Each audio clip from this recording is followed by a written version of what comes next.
Dulu waktu saya masih buat dosa, hidup saya lancar-lancar aja. Sekarang sejak ikut pengajian, begitu pulang helm hilang.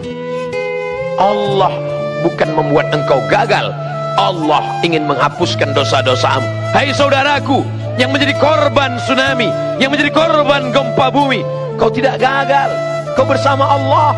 Justru di saat munajatmu di tengah malam, kau berkata, ya Rabb, menetes air matamu, ya Allah, aku sudah berkeluh kesah kepada makhluk, tak satu pun dapat menolong.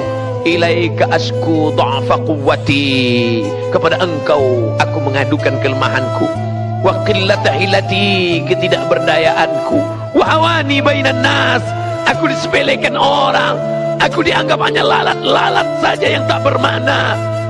Anta rabbul mustad'afin, engkaulah Rabb, Allah, tempat mengadunya orang-orang